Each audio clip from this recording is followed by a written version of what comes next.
watching Gov's Radio. This is where you go if you want to see something or if you want to hear something funny. Coming up in just a couple minutes. This is a joke I told. What? I'm not on Gov Radio? Call the police. Call my agent. Hi.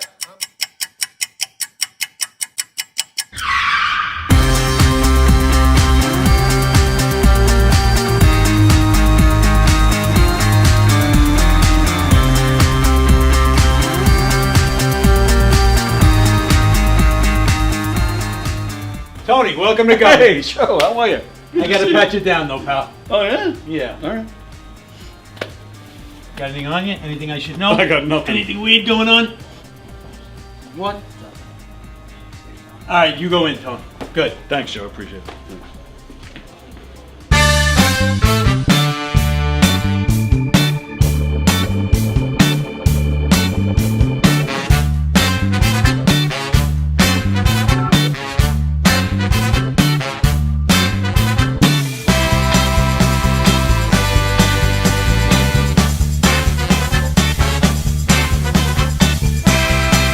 Hi, I'm Tom Kelly of The Tom Kelly Show.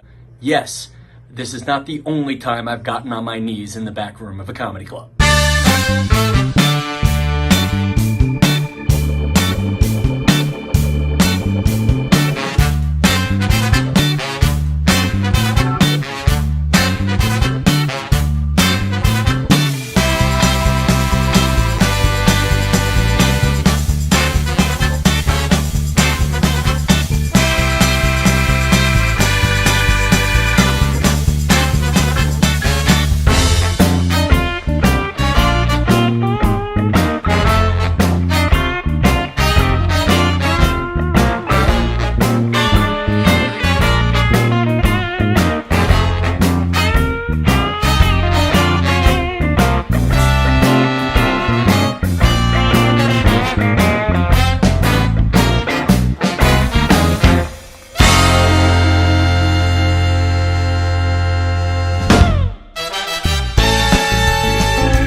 The Knockem Dead Comedy Radio Show is also brought to you by Two Eagles Auto Body.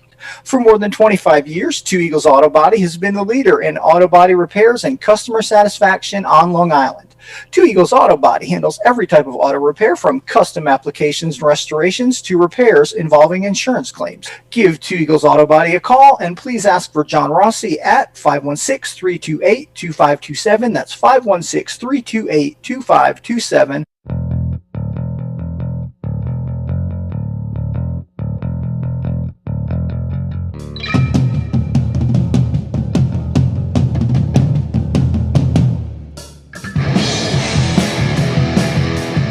Hey, how do you say there, people? It's Johnny Brennan, creator of the Jerky Boys, also of Fox TV's Family Guy fame. I just want to let you know you're listening to Tony on the Knockem Dead Radio Show. You're gonna keep knocking them dead, so keep listening, you wacky sons of bitch. Right there. Over and out there, sweet Charlie. Long time no see, man. Hey, man, I miss you guys, man, at Knockem Dead Comedy Radio. Hey Tony, you're not funny, and you probably shit yourself a lot, and you're no fun to be with, and you don't make that much money, and you're not going anywhere in show business, and I hope you get hit by a bus.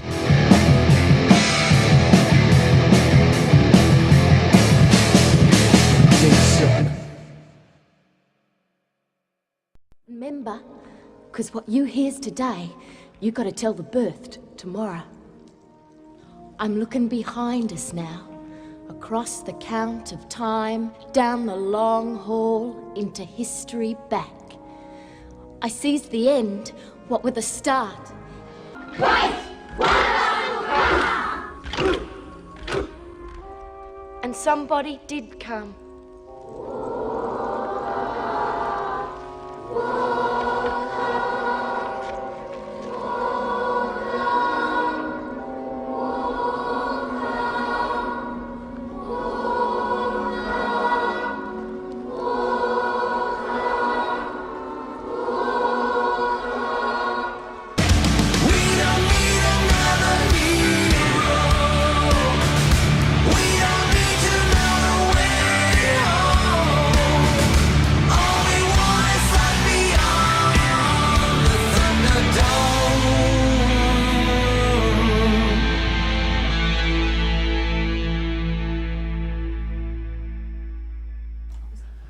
Good morning, everybody. Welcome to the Knockem Dead Comedy Show here on Gov's Comedy Club Podcast. Good to see everybody. Hope everybody's well.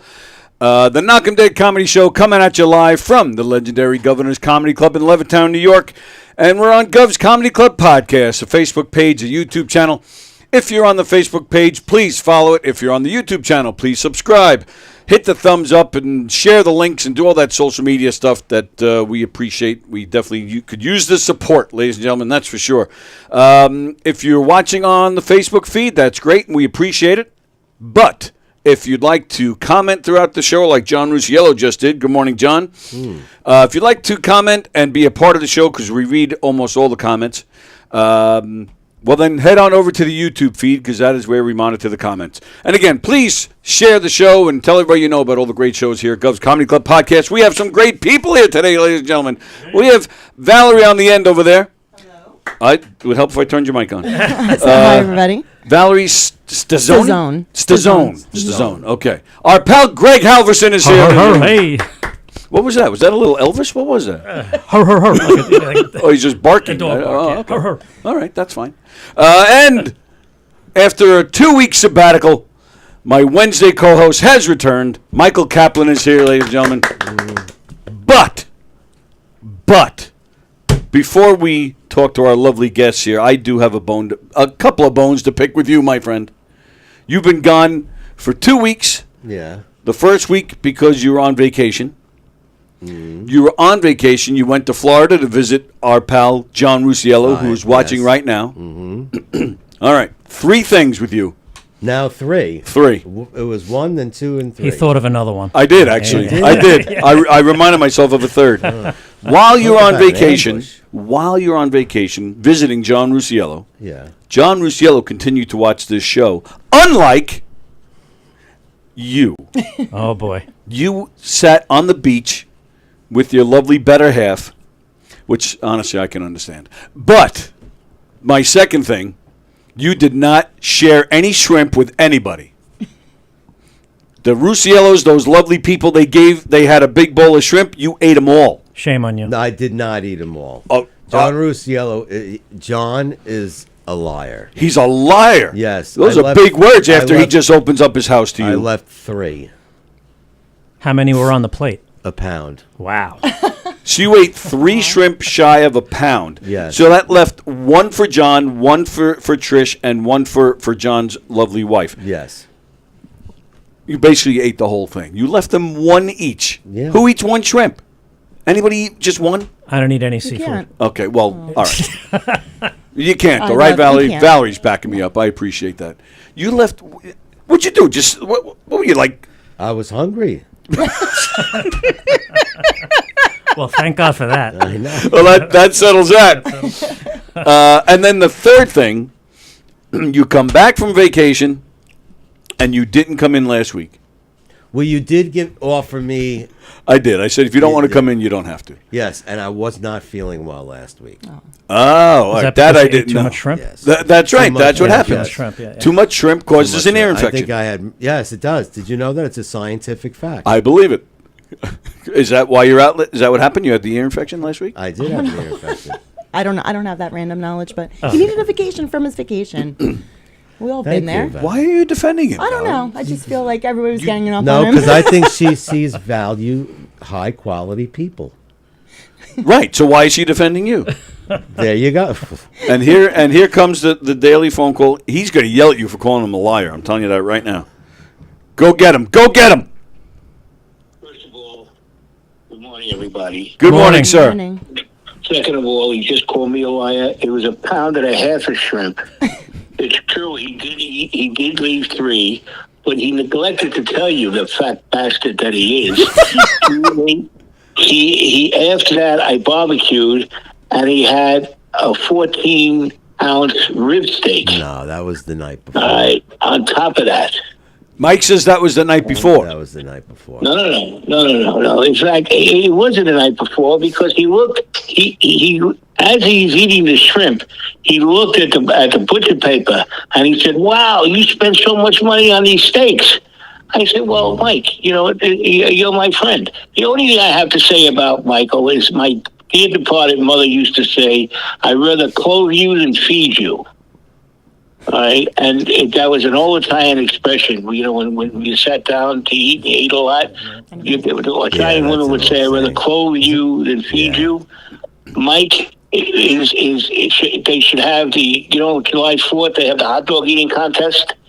All right, Mike should have the shrimp contest. He win hands down. I would. The shrimp that contest, is yes. true. Okay. He had two. I don't want to say there's a lovely woman. He had two rectums. Two what? Two rectums.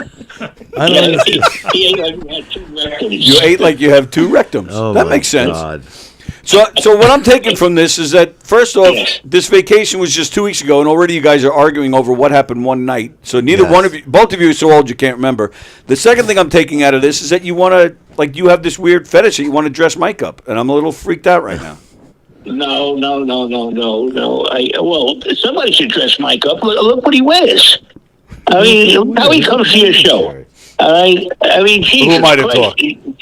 Look at me. I'm in a ratty T-shirt. Show him your sneakers. No. But your T-shirts He knows. send symbols. I got you his have wife to wear they're a symbol of your organizations and stuff like that. You know, Mike looks like he gets his. Well, where do you buy your clothes, Mike? The John Department store. This is from Macy's. He said I don't think nobody realizes what John Bargain stores are. Well, bargain stores, so we get the idea. He said he bought it at Macy's. Yeah. But now we have our lovely guests. They dressed up very nicely Very today. nice. Yes. Thank you. Thank you very much. It's a very handsome man. Yes. And a fantastic, Thanks, John. beautiful woman. Thank And you. I'm going to let you continue your show, Mike. I love to see you. Stay the fuck home next time. Goodbye. We'll continue this later, Mr. John. Wow. I am impressed that your sneakers match your top, though. You Thank you. accessorized. Thank you And I very can much. appreciate that. Thank You're you. welcome. See? Really? Yeah, that's women like that? Yeah, I mean, look, he made the effort. No one can really see his sneakers now, but My they're girlfriend- blue. Yeah, my girlfriend comments all the time. I'm very well accessorized. Well, I match very Are we well. still talking about your She's a smart clothes? woman. Wow. I'm taking a shellacking here. Yes, you are. Welcome back. Yeah. Fremda says, I like Mike's shirt. He looks like a clear night sky. You kind of do. And then the moon is right here. So basically, you can never go on vacation again. Because Yeah, really? Really? You're banned. I'm banned. This is pretty much the biggest Wow. shellacking we've given you. Yeah. Guys I think getting I have hammered. an appointment. I forgot. It was kind of fun, though, I will say. Thank God I'm a good sport. Fuck all everybody. Excuse my language. It's all right. Well, it's all right. Yeah, Yeah. of course. I can handle it. She can. Yeah. You curse as well? Do you curse? I do. Do you? I do. Will you not do it on the air? I don't. I'm a teacher, so I've learned to. Yeah, you gotta. I yeah. learned to censor a lot. very nice. But if I'm angry, my Sicilian comes up, and I'll curse a little bit, Nice. so. Well, I don't know if you can. Are you a teacher on Long Island? I am. Oh, very nice. Yes. Nice. What kind of teacher? I'm a high school English teacher. High school English teacher. Yes. Very nice. That's impressive. Everybody's Yeah. favorite subject. It was my She says favorite sarcastically. subject. Was it really? Absolutely. Oh, I'm happy to hear that. Hated Well, math, everything. And else. as It was great. an actress, you probably find a lot of the drama kids are probably they probably enjoy English, right? They do. Yeah. They do. I have a lot of theater kids in, especially my AP literature class that I teach. you're and AP. I do. Well, I have Yeah. English Nice. 11, and I'll teach AP Lit. I do have some theater kids, and last year I actually directed the fall production. Oh, very nice. Look So, at you. Yes, thank you. Full Thank production you. of what? Yeah. We did a parody on Harry Potter. It was called Puffs. It was on the house that was just the Outsider group. So it was a comedic play. Nice. Very good. Yeah, it was off Broadway several years ago. So Oh, it was okay. good. That was the question I was about to ask, where that came from. Yeah. Yeah. I've never heard of it. Yeah. That's cool. How was it? That was the first time you directed at the high school? It was interesting. I was co-directing with my friend Laura McCula, who I also is a colleague of mine. Good old Laura. And Thank you, Laura. she taught me everything she knew because she did a few productions, and it was a lot of work, but it was a lot of fun. Theater work is a lot of work. Theater work is a ton of fun, but being on the other side of the stage, it's interesting. You know? And especially doing it with kids, even though they're high school kids, that's still a challenge. It is always a challenge, but you know, we were very fortunate. We had a great group, and they worked really hard. So. And did you get the directing bug? A little bit, yeah. I actually, you know, there's several times you're sitting there, you're directing, like, you just want to get up on stage and say, let me do it. You know, as an actor, you want to get up there and just, you want to perform. So I think I have more of like the on-stage bug than off-stage. Nice. I do find acting to be a nice, almost like just a relief, because, I know you can identify, because if you direct a lot, then when you just do a show where you're not the director, it's like, okay, take a deep breath. Because the acting is the fun part. Yeah, it is. So, I find that a relief sometimes. And so is that how you two met, through the local acting scene? We met, I worked with this guy named Ed Erickson a couple of years ago, who writes these really weird plays. All right. He emailed me back in sometime in October of 2023. He had this thing he wanted to put on at Baca, right? Baca. And it was called Cooking with Germs. It was a collection of 4 of these weird plays. And right. I said, yeah, sure, I'd love to, because I like to work, and as you well know. I sure do. We had a table reading at the East Islip Library, and what I usually like to do is I like to take a peek at the list of actors that I'm going to be working with. And I knew all of them except for one. I didn't recognize Valerie's name. And I said, oh, this is exciting. It's a new person. It's always nice to work with somebody different. Yeah, sure. Mm-hmm. And which must be tough, because, you know everybody. Yeah. So it must be rare that you find a name that you don't know. And it was exciting to actually work with someone that you've never worked with before. Sure. So she walked into the library, and I was like, oh, nice, because it's... You're such a creep. Hey, nice. Come sit over here, baby. It was, and I don't want to insult any of my female theater friends, but lots of local Long Island theater, you don't expect a young woman like this. Usually it's an older person, and it was nice. No, you're right about that. It was nice for a change for me not to be the oldest guy there. So... I actually had we know what you meant. You know what I mean.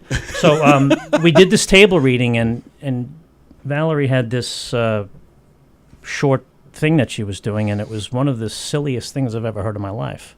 What was the name of it? I don't remember. I forget the name of it, but I had an imaginary friend. Yes, she had this imaginary friend. That's fun. She's living at home. I was a shut-in. I was an adult with Yeah. an imaginary friend called Frogo. Frogo. Yes. From an acting standpoint, that's a fun role to play. I didn't know what to make of it at first, but I said, okay, it's an opportunity. Yeah. Let's see where it goes. Having an imaginary friend, that's fun. Yeah. I had them as a kid. I still have them. So we did this table read, and she's reading this thing, and I'm listening to her read it, and there was so much like, it was. I mean, Ed, if you're watching, no offense, but it was silly. Anyway, she's reading this thing, and I'm listening to her conviction, and I'm like, wow, she's actually selling this. I can't wait to see her do this in front of an audience. So you fast forward a couple of weeks, and after a whole bunch of rehearsals, and we go live at Baca, and her play was the second act. It was the second show of this 4-play series, and I was listening in the back, and I'm like, wow, they're laughing at this. And they were supposed to laugh, right? They were supposed to laugh. They were, but you didn't think when you heard this thing that people were going to figure it out that it's funny. But she was able to sell this absolutely silly thing, and I said to myself, I got to work with this girl again, because she's really good. Yeah. Thank you. And we did that. We did that again in January of 2024, and at the Polish Legion Hall in Port Jeff Station, and they loved it. It went over really well, and it's just gone on from there. I pitched to Valerie the idea of the vampire series that I'm working on. Right. And the original concept for it was different than what it is, because I was at the gym. I was on a treadmill, and I had this idea of doing a vampire film, because I love vampires. I mean, who doesn't? And the original concept was for me to be the vampire. Yeah, that's what I thought you were doing. I messaged Valerie and I said, I got this idea for a vampire film. And she goes, oh, I'll be your vampire. And I kind of hesitated a little bit, and I said to myself, oh, I want to be the vampire. I know, because you love Dracula. Yeah, I do. Yeah. I'm a big Dracula guy. So, and I thought about it for a few minutes, and I didn't answer her right away. So she texted me back at me, and she goes, well, do you want me to be a vampire or not? Oh, my I'm goodness. a little persistent. I see that. Yeah. Wow. Really. So I thought about it, and I said, gee, if I was a person watching a vampire film, who do I want to see as a vampire, me or her? So then she became the vampire. I came up with a new idea for it, and we filmed episode 1. Got a couple of little fill-in shots to do, and then I wrote 2, 3, 4, and 5. Wow. Yeah, it's now this is the night. The night, yes. All right, I got my graphics going. Yes, you do. So I have the. You'll see it up there in a second because it's on delay, but it's the 2 red eyes. Yes. I'm showing that right now. Nice. So and I do have. There's one video clip that I grabbed off Facebook. It's the 2 guys talking at the bar, and you guys are doing something behind them, but we can't really see you guys. Oh yeah. That's the guys being mad at me because I get all the girls. Yeah. And Valerie did double duty. She played the girl that I was hitting on, but she was hidden purposely because we didn't want to reveal her as the vampire before she actually walked into the bar. Oh, I see. Oh, okay. Oh, so we. Oh, all right. Yeah. All right. I guess I'll show this. So there's. Yeah, it's only 20 seconds. It's a quick clip. Show, is that all right? Yeah, sure. All right, here we go. Cheers. Cheers. That graphic looks really good.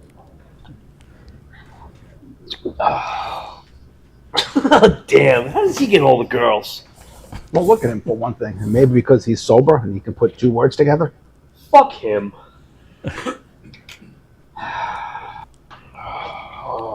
Oh, that was it. Okay. Yeah. Very nice. Yeah. And we shot that in at Riptides in Lindenhurst. Oh, okay. Yeah, we did that in the morning, so we kind of bended the rules. The vampire was actually out in the daytime. But we don't know that when we watch it, though, right? Yeah, well, I'm going to do I did some editing with it, and I made the room appear darker. Right, in okay. post-production. Nice. I hope I hit it as well as I could. So you wrote, directed, acted, and now you're editing it. Yeah. Oh, my goodness, Yeah. look at you. Yeah, I wrote part 1 in about 20 minutes. Really? Yeah. So this is like you said it's a series. So it's a 15-minute. So there's short films. Yeah, there are 5 shorts. Okay. Parts 1, 2, and 3, and then parts 4 and 5 are mixed together. Part 4 is told as a flashback. Okay. So it's What's your vision here, Greg? Why do you make it 5 parts as opposed to 1 hour standalone film?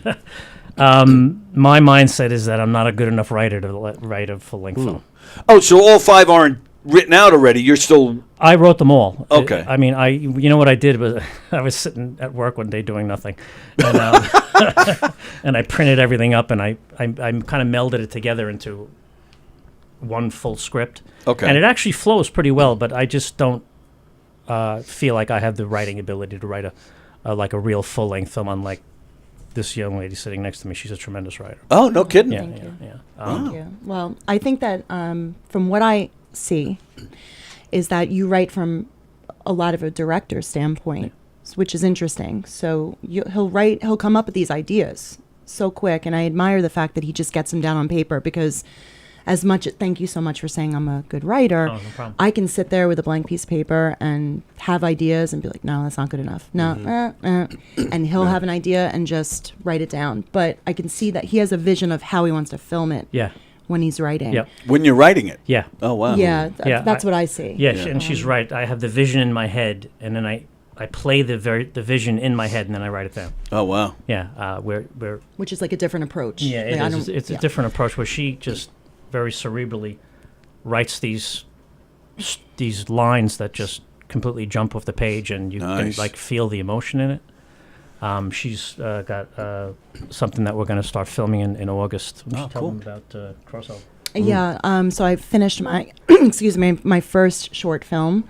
Very proud of it because, like I said, I have all these ideas, but it's always been tough for me to finish something and complete it. But watching Greg work, he actually said to me once, he goes, Stop trying to think of all the things you want to put down. Just make it short. Make it 15 minutes. Make it 20 minutes. And that advice stuck with me. And I said, okay, I don't have to include everything I want. Let me just stick with 20-minute film. And I wrote a little bit, sent it his way, and he goes, that's about 5 minutes. I said, oh, man. I was like, you think it's longer than it is. Yeah. And that really helped because I was able to say, all right, it's more of an episodic, so it's an episode, like potentially a pilot episode to what could potentially be a series. And it's called Crossover and has a little, sci-fi in it, which was interesting. Nice. All right, so you had a particular, because you said it was only 5 minutes, but I'm thinking, what's wrong? There are plenty of 5-minute short films. So you, why did you feel it had to be longer? I'm very big on character development. Okay. And I felt like it wasn't enough time for the first episode to really set the stage for what I wanted to come moving forward. Sure. Okay. So I needed it. That's a great answer. I needed to. Yeah. I needed to provide a little bit more context for the audience. If I was just thinking about, again, from a director's standpoint, or the graphics and the things that he's going to work his magic with, then maybe 5 minutes would suffice. But I really wanted to focus on the characters itself. Okay, that makes total sense.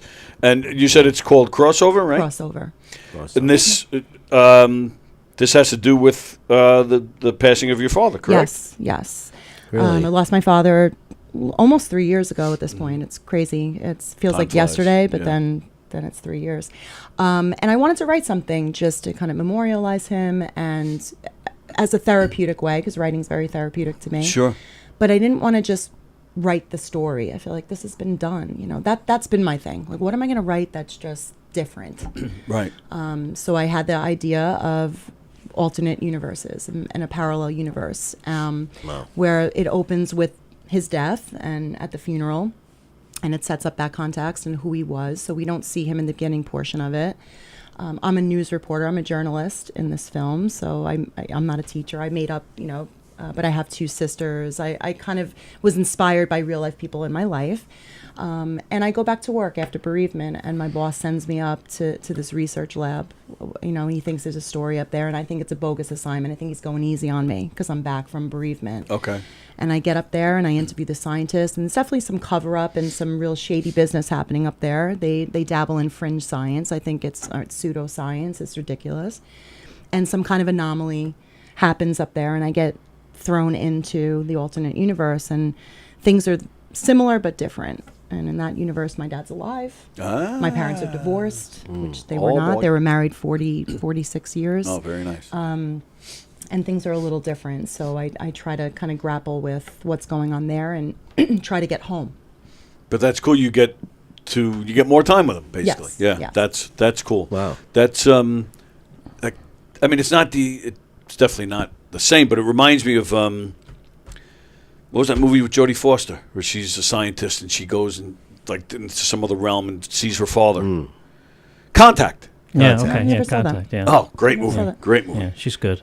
Oh, I love Jodie Foster. I mean, I definitely took from a lot. I feel like I was taken. I'm a big Back to the Future fan. Oh, that first one was I loved great. Lost. Yeah, the rest of them The suck. first one was great. Yeah. I'm with you. The second rest two of was them suck. terrible. They're And I terrible. was a huge Fringe fan. I don't know if anybody's seen the I show know of it, Fringe. but I never saw It was it. fantastic. Yeah. It's about 5 seasons, but they dabble in the fringe science and the FBI kind of having this class of, this unit, and they dealt a lot with the parallel universe. So I kind of, you pick and Sure. it's a compilation of things. May I interject?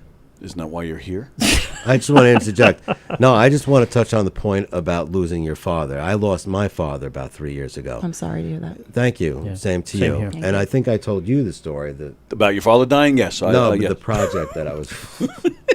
I was at the wake. How Yes. you forget, didn't Yes, you? I Son forget. of a bitch. But my father wasn't there. He was cremated, so he really was... Never mind. So was Anyway. mine. I Oh, think. Yeah. okay. You guys are brother and sister, I think. We might be related. We're at the same wake. We might have been. And my project was therapeutically, because we're all, actors, directors, creative people. Therapeutically, I needed to tell my story. But I'm telling my story, and what you said is there's so many different types of writing. I write. Tony and I have been lucky to be performers and directors So we understand. I think I like directing more, even though everybody wants to be the center of attention as a performer. But I'm telling my story as in the perspective of someone who's watching it. Gotcha. I want someone to be watching it, thinking that my father is still alive, but he's not. I don't want to tell too much of the story, and therapeutically, the end of the story is he's in a box in my hand, and he's being placed in my grandfather's grave. So, but I do like the character development, and you're absolutely right. Writing is so therapeutic. Yes. You know, even something as like the vampires. A lot of us aren't into vampires, but just especially. Are you falling asleep? He's breathing. I didn't do anything. I'm sitting here listening to you. Okay, that's all I have to say. You were in the middle of a sentence to Greg. I saw that. I felt the two eyes on me because you were talking. So I'm looking at you and listening. What the hell just happened here? He's paying you back for the attack about the shrimp. Well, he's not doing a very good job. Say, you have any shrimp on you? What's going on? When Valerie first sent her initial pages to me in an email, I read them, and it might have been 12 or 13 pages, and I was like, wow, this is really good. I said, right, let's make it longer, stretch it out a bit. So then she wrote it again, and it was like 22 pages, and then it was 26 pages, and it was 32 pages. Wow. So finally she sends me the final edit, and I read this 32-page thing, and I was like, Jesus Christ, this is just amazing. I mean, literally, you can feel the emotions that she's putting into this script leap off the page, especially the stuff with her dad. Yeah. I'm like, this is amazing. So literally the next day, she sends me another one. She goes, I changed it. I'm like, what are you doing? You changed that? I'm like, this is brilliant. There's no way you're going to make this better. She made it better. So I yield any writing to her because she just knows what she's doing. I'm the same way. I'll put it down. A day or two later, I'll go back. And that's because now I'm, like you said, you get in the zone and you just start going. But then when you come out of that zone, now you can kind of look at it with like different eyes, kind of. Yes. So then I'll go back a day or two later. I'm like, all right, that I like. That, what the hell was I thinking? So is that kind of the same? Yeah, as soon as I had a beginning, middle, and end, I was in a good place because now I went back several times actually. And revise. I think I sent you a few different scripts. I think we all do that, right? I was like, I don't. I think I want to stretch this scene out. I think I want to. I don't do that. I want to add more. No, you know what? These characters weren't all together in the scene. I want them all together, and I started to move things around and change things and extend. And there was like one character in particular. Actually, the co-director Sophia Vardukas, she's in Greece right now. Hi, Sophia, if you're watching. She's co-directing, and she's a very talented actress. And Greece, as in she traveled to Greece, or she's doing the show. She's in Greece. Oh, not the show. Which performance of Greece? She, I also had her read it over. Her husband is a science teacher as well, and the note they actually have more notes. I didn't tell you yet. They put notes on there for Greece, and I haven't looked at them yet because we've been on vacation. But I was, she's just like, well, a scientist would probably word this differently or that. I think that's I wasn't afraid to put it in other people's hands and get the feedback too, because they're the audience, right? Yeah. So if I think it's coming off a certain way and you're reading it and it's not, then some changes have to be made before you film it. Even, in major motion pictures, you hear that all the time. A director, or the actor does the research, so you want it to be authentic. So that's a good thing to have a science teacher throwing in proper terminology or, saying, oh, no, we wouldn't do it this way. We do it that way. Yeah. So that's a good thing. Yeah, it's great. Do you feel that as an English teacher, do you feel you kind of have like an edge up as a writer? Like, because how, do you feel that you have an edge on the flow or just how it should be, like you said, trying to get the range of emotions and development? Somebody who's well read as an English teacher, I would think, would have some kind of an edge. Thank you. I feel like, yes, I know, what I need for character development, what I need for plot, what, those elements. But I find that for my job, I'm constantly editing other people's work. Right. So I was much better at saying, this is missing this or this is missing that. But now when it comes to your own writing, I feel a little insecure about it. because when people do say, "Oh, she's an English teacher," I was like, I'm not writing Shakespeare here. Right, you know, right. you feel like you're almost up for that scrutiny, I right? use that People are line a gonna lot. look at Yeah. it, It's an interesting and that's point. my own insecurity. Like, but I did have a few of my students read it. Oh, you did. I did. A few of my AP students read it, and I said, I'm constantly annotating your work, and I'm critiquing it. Would you mind? A couple of my shining stars, I said, would you mind reading this and give me some feedback? Wow. And they gave me some really great feedback. They were seniors, and I incorporated some of that as well. And actually, my younger sister, Leela, is named after one of my students. Nice. Wow. Wow. Yeah, it's the I stuff. do have- The stuff she's written is just. I do have a question. It's off the charts. Being an English teacher, obviously you're very well read. So can I ask you some of, or whom your inspirations are? That just off the top of your head, whether it be poetry or dramatic stuff. I'm more of I love historical fiction. Historical fiction. Just outside of teaching, I love to read historical fiction. I'm very, very much into World War II, Cold War, so I read a lot of that. Elie Wiesel, when I taught Night as a Holocaust survivor. Wow. His one of my favorite authors, yeah. Unbelievable, the way that he depicted. You ever read The Sunflower? No.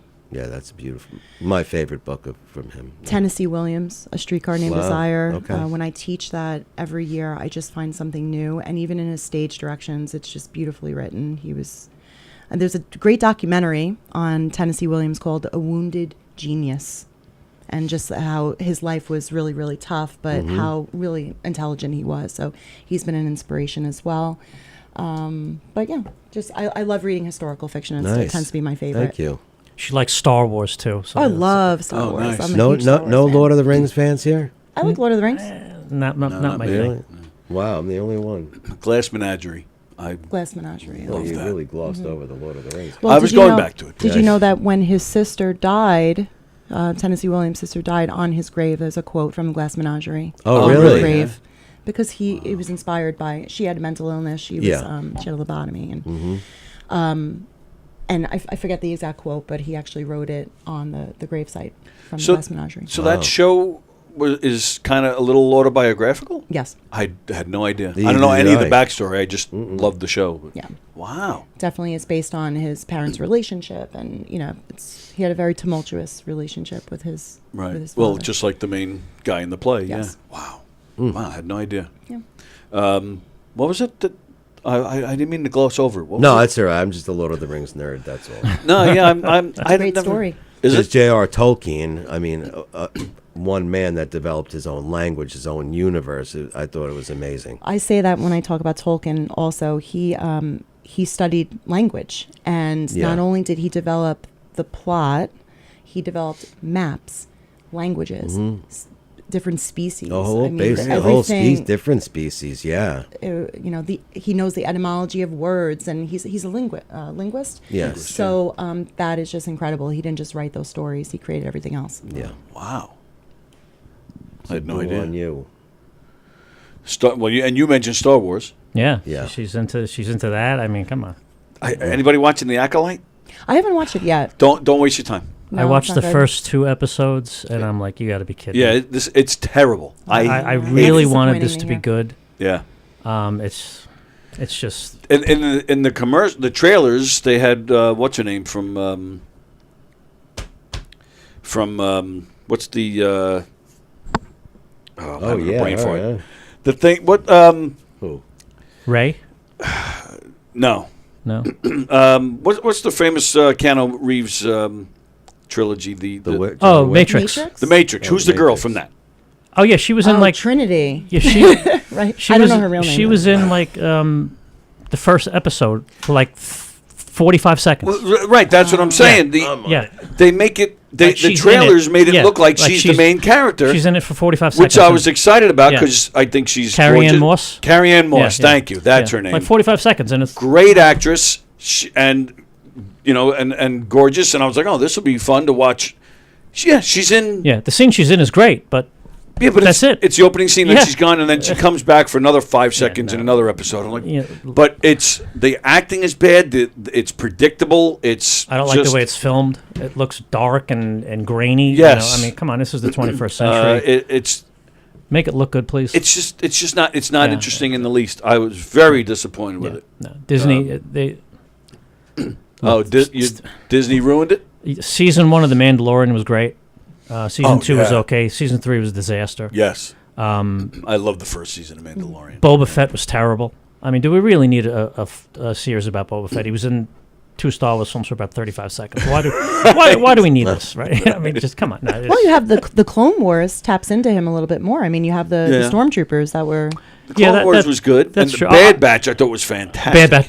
The animated shows are better than the movies. Yeah, Bad it's Batch true. is great. Yeah, Bad I Batch have is great. not watched them yet, You but I gotta hear watch that them. I need to watch it. They really are. fantastic, They're yeah. better than that first trilogy. That first trilogy. Which Clone Wars was great. The cartoon Clone Wars was Yeah. great. Yeah, Bad Batch. Even Rebels was good.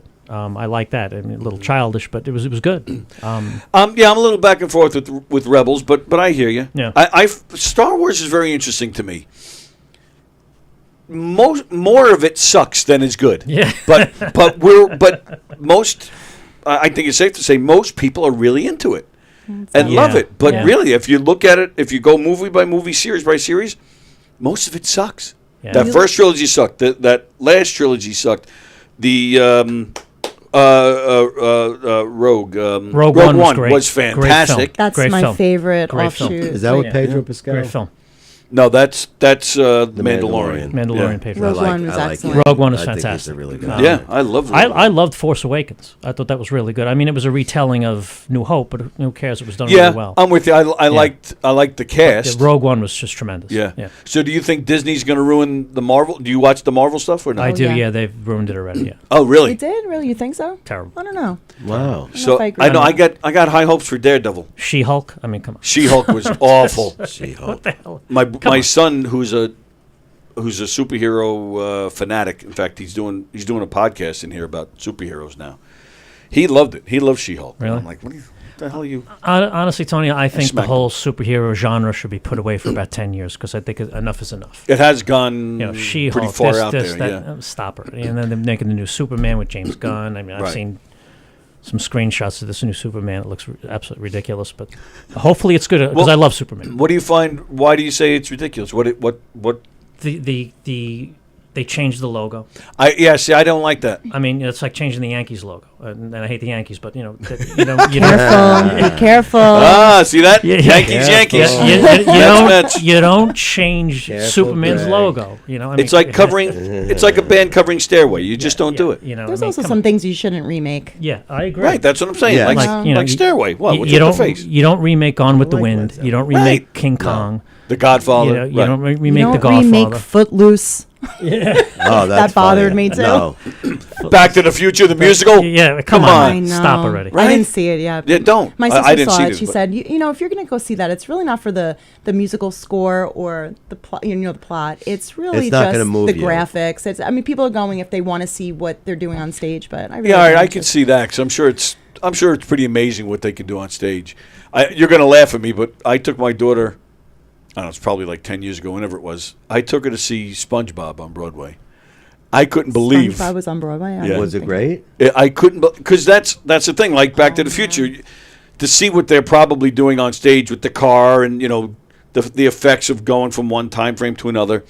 That stuff to see it live is magical. Oh yeah. So yeah, to see they made a musical on must Broadway have of been awesome. SpongeBob, and Wow. I was blown away. Yeah. Not necessarily. I mean, I took my daughter, but to see what they can do live action, that part of it was amazing to me. It wasn't, trust me, it wasn't like, oh, SpongeBob said this, and then like this was a plot twist. I couldn't tell you a damn thing about the show, about the show itself, but the effects and the way the guy who played SpongeBob, this guy must be an Olympic athlete because this guy was all over the stage. Oh, wow. It was unbelievable. So I just mean from that aspect, it was unbelievable. Wow. I shouldn't have brought it up. Yeah, I saw King Kong on Broadway, and technically it was just amazing. Right, I'm sure the same exact thing. Yeah, I was right. blown away by it. I mean, Yeah. the songs, not that great, but the technical aspect of it, that Kong puppet was just ridiculous how cool it was. Yeah. It's like watching movies. Some people or listening to music. Why do you listen to music? Do you listen to it for the lyrics or the beat or the melody? Right. So I think I'm very much into like that big Broadway, the Wicked. Les Mis was my first Broadway show when I was 13. I loved it. I know you hate it, right? Yeah.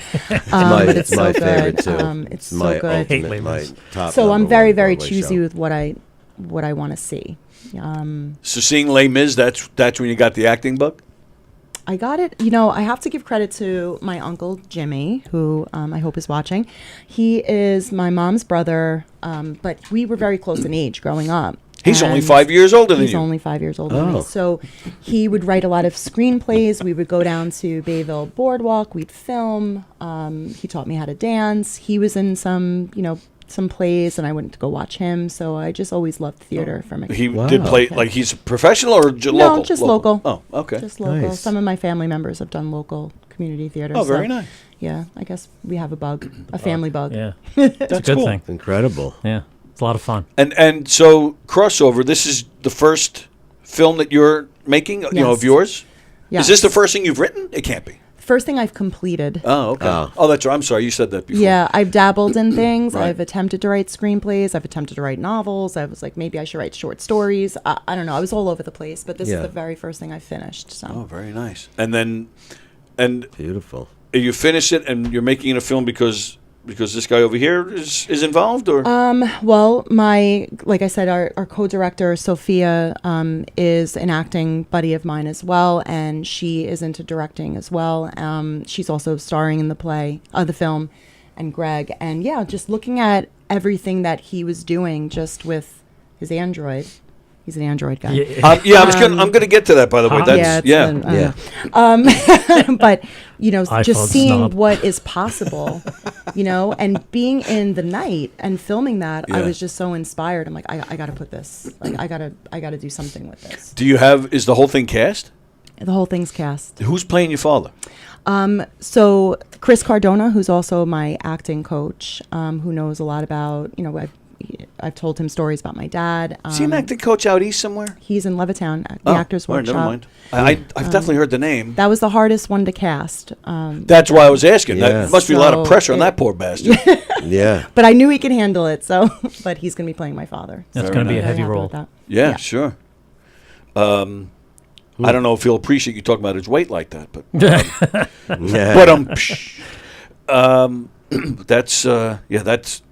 that's got to be kind of emotional. The whole thing, especially those particular scenes, but the whole thing. Yeah. So there's a scene where I knock on his door. I head there, and his new wife answers, and of course she knows me, and I don't know her, and then I hear him from the other room saying, "Who's there?" And I hear his voice, and actually he's the only character I did not change the name.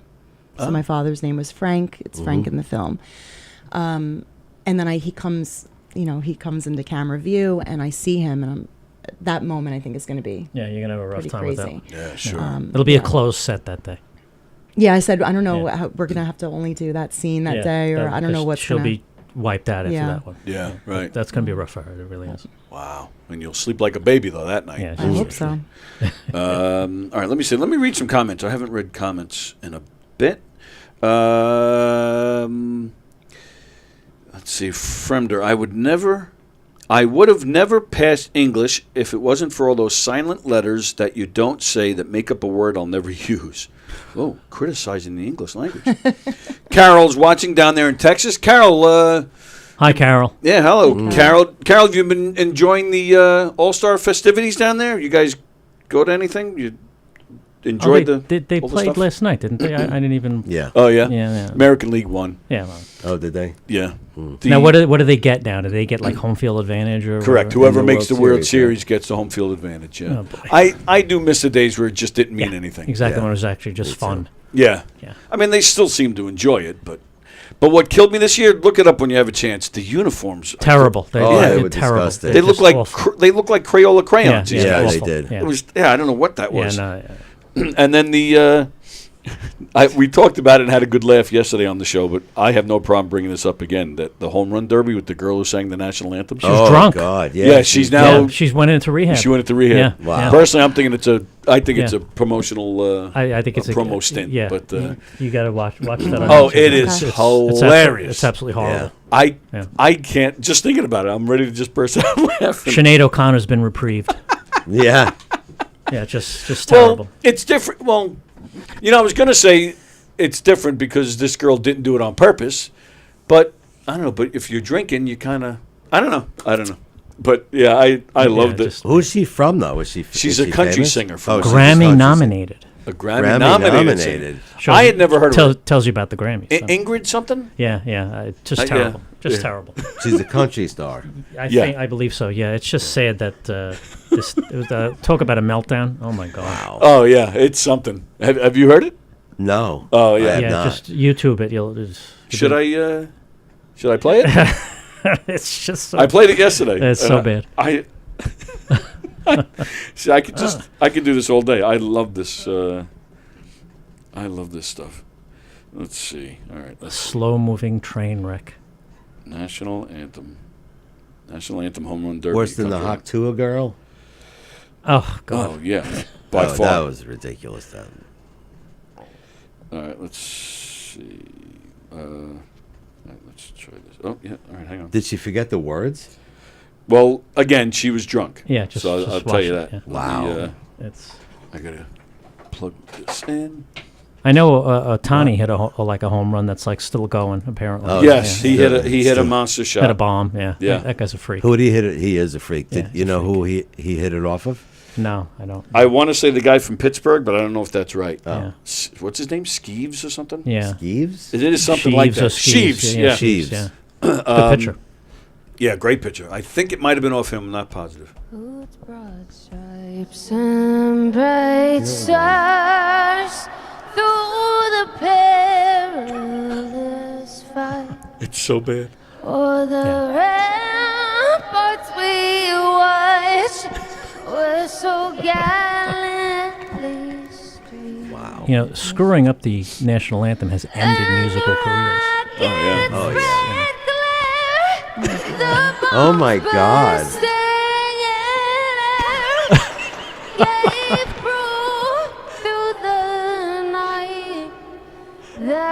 It gets better. It does? Oh yeah.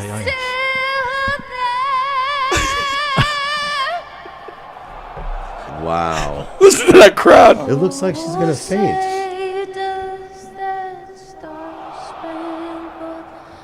So there's 60,000 people in that baseball stadium and about 100 million watching it. God help her. Yeah. Or the land of the free.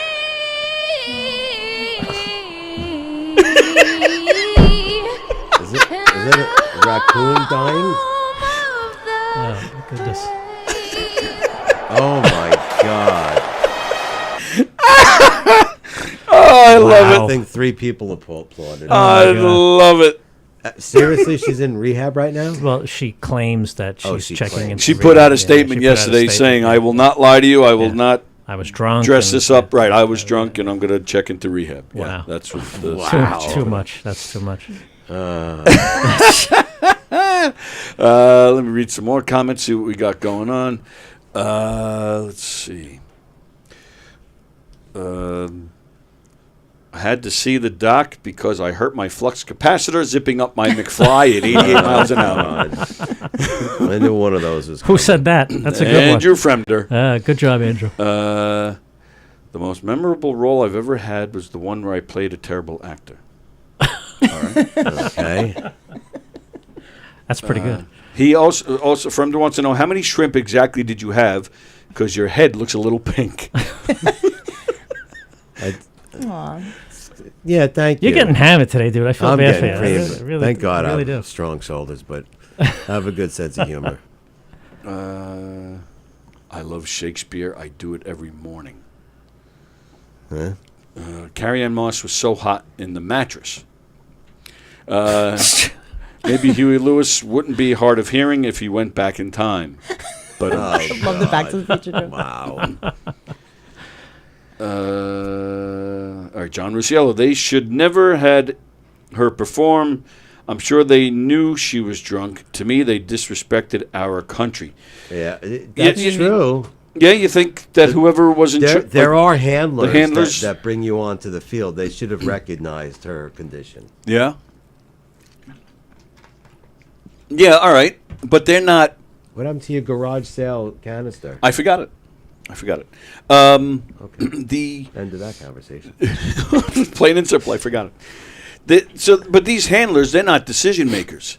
So if you're walking this girl out there and you see that, let's say you notice that she is drunk. boss that you got to say this. Well, that's the thing. So would you like, hey, boss man? Just like the Secret Service. I mean, what are they going to do? I mean, she's going up in 30 seconds to sing. What do you do? Have the organist just play it. Yeah, like they used to. Yeah, there's a backup. There's got to be a backup. Oh, you think there's a plan B for stuff like this? Well, if there isn't, there should be now. Yeah, exactly. An alternate singer in the dugout, maybe. That's just come on. It's great when you're watching it. He's on the Phillies. Boehm, is that his name? Boehm. I think that's his last. Boehm, I think. Yeah. There's a shot of him while she's singing. You see him. He's laughing his ass off. Oh yeah. It's awesome. Sad. Sounds like the national anthem lady's about to take 2 knees. Frank C. is watching. Hello, Frank. After hearing that rendition of the national anthem, Yoko Ono feels just a tiny bit better about her voice. Oh, God. I haven't done that in a long time, but I used to play Yoko Ono music on a regular basis on this show, just for shits and giggles. And then I actually took a song of my brother's once, and I added Yoko's screaming to it. I don't know if you ever appreciated that, but I got a kick out of it. Oh, man. Yoko Ono, who I predict, by the way, if there's a death pool, I predict she's going within the next year. Oh, my God, that's morbid. Yeah. Yeah, that's morbid. Yeah, that is morbid. Why would you say that about her? Well, as the Beatle fan that I am, I just know that she's not in good shape. So she's like 90 years old. I know. Yeah, she's up there. Yeah. They moved her out of New York. They put her, that apartment. They moved her, I think, to Ireland or something, some estate where she owned. What happened to the son, Sean? He's kicking. He still makes music. Yeah, he's still going. Yep. All right. So I wanted to go back. We were talking about. You guys were talking about Baka before. Yeah. What is this? What exactly? I wanted to ask what that exactly was. That's a little. What does it stand for? Do you know? Babylon Arts Creative something. Council. Yeah, Council, Creative Council Association. It's a nice little. Tiny little space. It's a nice little space. Is that in the theater that's on Main Street? It's one of them. Yeah, there's 3 of them. There's 3 theaters over there on Main Street. There's 3 within 500 feet. I only of know each of other. the big one that I've seen a couple Studio of Theater. It's right on Wellwood. It's on Wellwood. It's on Wellwood, with it north of the train trestle. Okay. On the left-hand side. But Babylon Citizens Council on the Arts. Yeah, there you go. That doesn't spell Baka. Babylon. Oh, so BA for Babylon. Yeah. Citizens Council on the Arts. So where's the OT? Obviously, you didn't have her as an English teacher. Yeah, that's true. Yeah, they would have spelled it right. It should have been Bakota. Bakota, because it says Babylon Citizens Council on the Arts. So they skipped the. So basically, the initials are Babylon Citizens Council Arts. Yeah, it's a nice little place. It's. What are you holding me for? I didn't. They put on good shows there. Yeah. Yeah, I've seen a couple of shows there. It's a nice little space. It's very small. Yeah, but they do a nice intimate. job there. I know Valerie did a couple of shows there. I did a couple of shows there with Debut Theater Company. My actual first community theater performance was at Baka. So big shout out to Debut Theater Company. Tony DeFranco is the writer. He does all original work. Oh, nice. He wrote a play called The Crooked Cafe, and that was my first play that I did there. Not enough places doing original stuff. It's true. Right. No. And very rare. that's actually all I've done on Long Island, I think, is original stuff. And then he Nice. wrote a play called The Necktie Caper. Okay. That I did at Baka as well. And the show that Eric did Right, yeah. was at Baka as Yeah. well. So I've been there quite a few times. So let's go back a little bit. So you fell in love with acting, got the acting bug when you were 13, but then you didn't get into acting until years later, right? Like just a few years ago. Yeah. Wow. My biggest focus was sports. when I was in high school. Oh, know, you were I an was a- athlete? I was a softball player. Yeah. Right, Division II. Talking about baseball, yeah. Yeah, yeah. Nice. So I just love sports. I would do that. You know, it was more of a hobby. It was something that I did on my own. It wasn't something. It wasn't necessarily performing in front of. You know, if you were back in that time too, right? I don't know if it's still. I guess it's still that way. But I feel like a lot of groups kind of mesh now in high school. But back then, you played sports. You weren't doing theater too necessarily. Yeah, you That's how it was It in my day. was Yeah. really Yeah. hard. Yeah. You couldn't commit Yeah. to both. Yeah. You know? Right. It's true. Now, I mean, I had a couple of theater students that also played like tennis or whatever. They were able to kind of do both. Yeah. It just wasn't like that when I was in high school. Different. Yep. So that got me into college. I had a D2 scholarship. Nice. I played Nice. at Caldwell University in New Jersey. And then, you know, that was really took up a lot of my time. It was tournaments, it was practice, it was pitching lessons, it was all of that. So Nice. Still playing? I stopped playing a few years ago. I was playing co-ed for a very long time, but and honestly, once I found the acting, this is what I want to do in my free time. Oh, yeah? Yeah, I mean, if I'll fill in for people, but I just don't want to commit to it. But I still love the sport. Oh, yeah. It's I fun. love it. Yeah. But yeah, that's why I never did anything when I was younger. And then a few years ago, my friend Laura and I, that I told you about earlier, we were talking one day, like I guess, I don't want to be like so morbid and say bucket list, but we're talking about what are some of the things that we want to try, we want to do. And we both wanted to take acting lessons. And she turns to me, she goes, if I find something, will you do it? I said, yeah. But I was like trying to call her bluff. She's not going to, okay, yeah, I'll do it. Yeah. She finds something. It was at the Actors Workshop. She goes, I already talked to Chris Cardona, and we're going on Thursday. You available? Wow. And I was like, okay. And On an audition? He actually, well, no, he has Just a, to take the class? you can do a trial. You could go, but he gives you a scene your first day. You're not just observing. And I said, okay. And I have to be honest, you know, before that Thursday came, I said, I think I'm going to back out. I'm going to back out. I don't know if I'm going to do it. And I went. And after I did my first scene, I was like, okay, this is good. Gives you a scene right there on the first day. Wow. Yeah. Wow. Oh, yeah. That's interesting. You know, That it is kind of reminds interesting. me of, I think maybe I've mentioned this to you before, but the feeling that you get before a game, the adrenaline, Sure. the nervousness, but not The like rush. I can't go out there. It's like the Right. rush. Yep. I feel before I Yep. go on stage. Yep. Yeah. I hear you. I get it too. And I've always been that type of person that you just kind of throw me into something. It's probably better than me just sitting there observing and waiting. So probably Right. the best thing that he ever did was give me a scene that very first day. So you're a starting pitcher, not a relief pitcher. I was starting pitcher, Yeah, yes. 'cause- It's a little different in softball, though. You know, you don't, unless you're really having a bad game. Yeah, you it's don't more complete always- games, it's right? more Oh, complete yeah. games. Yeah. Throwing underhand is a very natural motion opposed to, you're not Yeah. really going to throw your arm out. Like I find it a harder pitcher. than baseball, man. Oh my God. I do. The speed that those girls, oh my It's God. incredible. It really is. Incredible. Incredible. I played co-ed too, and I played against some Division II athletes that played in Stony Brook, and these girls were just tremendous. Yeah. Crazy. Just great athletes. I used to have a back and forth with one of the girls that were playing third base. Back when I was younger, I was pretty fast, and nobody could throw me out on a ground ball. She used to throw me out all the time. It used to drive me crazy. I'm like, where did you get that arm? Oh, you know, I train. I'm yeah. serious about the this stuff. distance Yeah, from tremendous. home to first. I mean, the distance is much shorter, so you really have to have an arm. Oh, Yeah, yeah. she Yeah. this For girl a had a quick runner. cannon. I mean, it Wow. was ridiculous. Yeah, I mean, I was an outfielder, left fielder with a infielder's arm, so I had no arm. Oh, okay. I could crash into fences and catch anything, but I couldn't throw really, and I was marveled at the way Come on, this. hit your cutoff, man. Yeah, that's, There you go. I had to, but the He cutoff was trying man, to like throw the person the out. cutoff of man never left the infield, so I was like, Oh. like come on, Well, yeah, that, you're that yelling would at the help. You shortstop. got to come run out there. Yeah. This girl had a cannon. I loved playing softball. It was, Me it was too. so Oh, much yeah. fun. I miss it. I couldn't do it now if I wanted to, but When I played co-ed too, where I was on some competitive teams, I've done tournaments in Yeah. co-ed, so it wasn't here. like bar league.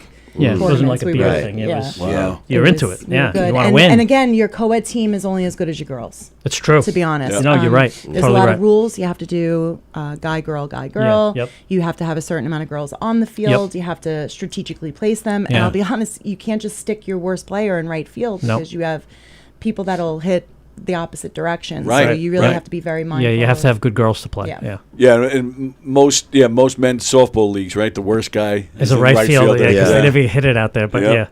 yeah, you have to have good girls in co-ed softball. If you don't, you're done. In the mid '90s, some buddies of mine were playing a softball game, and the other team had this guy in center field. This guy was tall, and he just kind of stood out. Like he was tall, but he had like I don't know. He was just had a presence about him, right? And he was in center field, and it was in between innings. We don't even know why he did this, but he threw the ball. He was out by the fence, and he threw the ball to the catcher. Not even was it no hops, but this ball probably could have kept going another 100 feet before it hit the ground. We're like, who is this guy, So they start the game, and we're hanging around, and one of the players on my buddy's team is like, you probably remember, he goes, that's Bill Pulsifer out there. Oh, yeah, Pulsifer, yeah, sure. Oh, really? Sure, like what? Bill Pulsifer was a Met player pitcher, in the 90s. Yeah. So like, what do you mean that's Bill Pulsifer? What? Turns out he was on the disabled list at the time. This is during the summer. And so he must have known somebody on the team. I doubt he played regularly, but probably not. But I'm sure he didn't want the Mets to know that he was playing. I was just going to say, I'm sure that had to be serious. Yeah. So avoid his contract. Right. Yeah. And so in softball you usually exchange the lineups.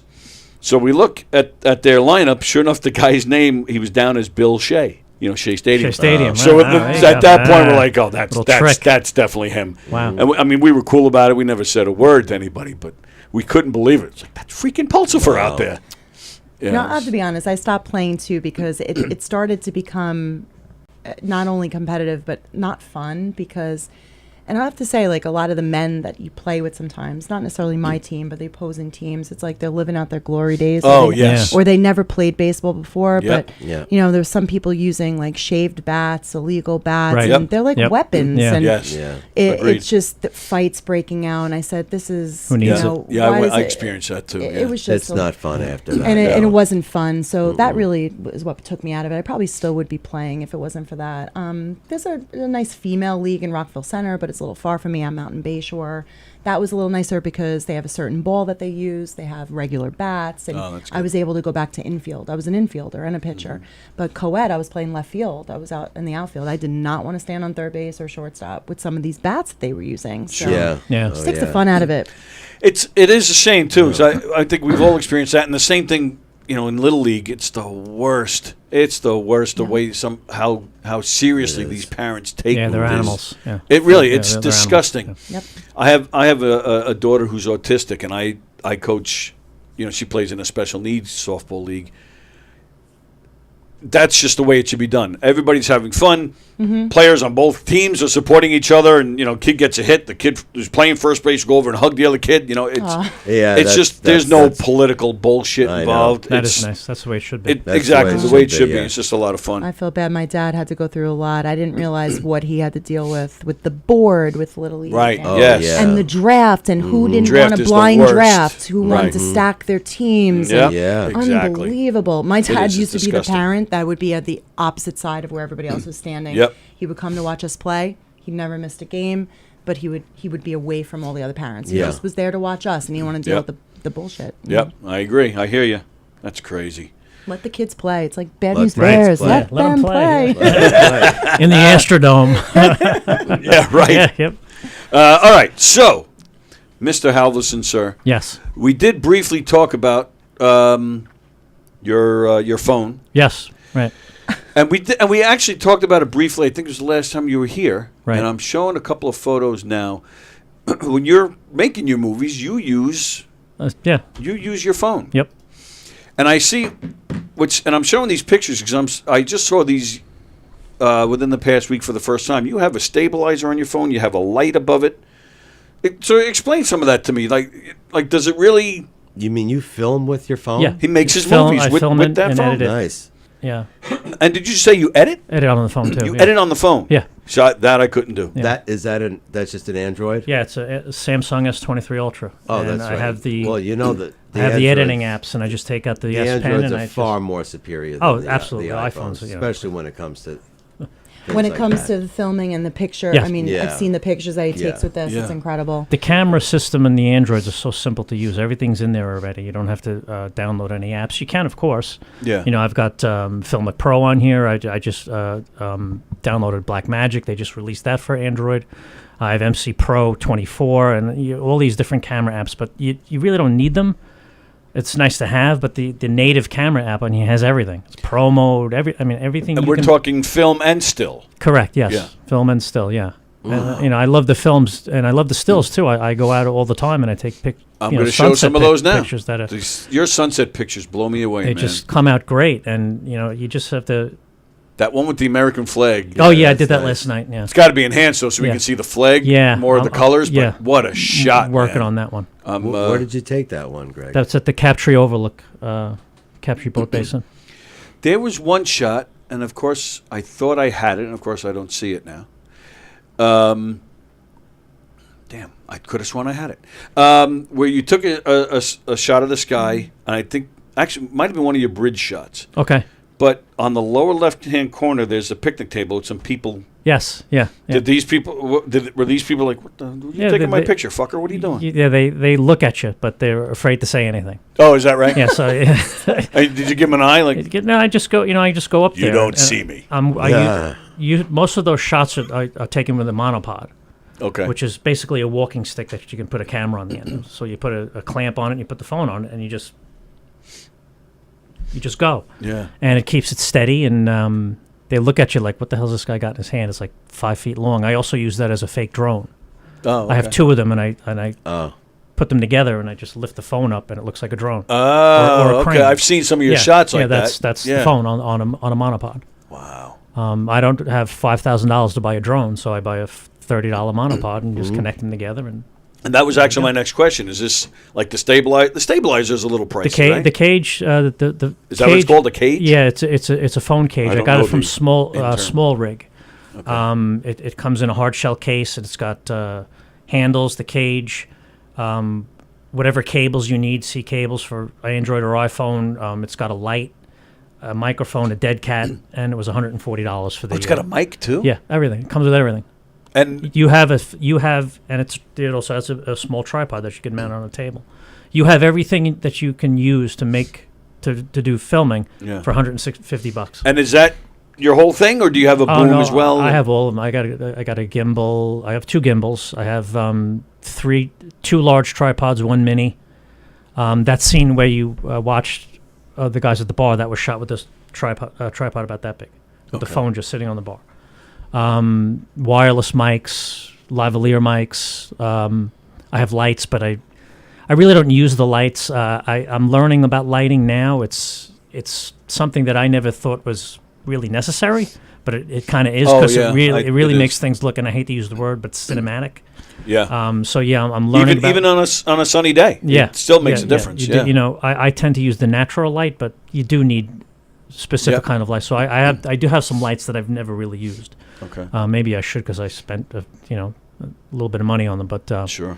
Yeah, I got a whole drawer of it downstairs in my TV room, and I just pull them out. And Valerie can attest to it. She's seen it. She's seen all the equipment that I have.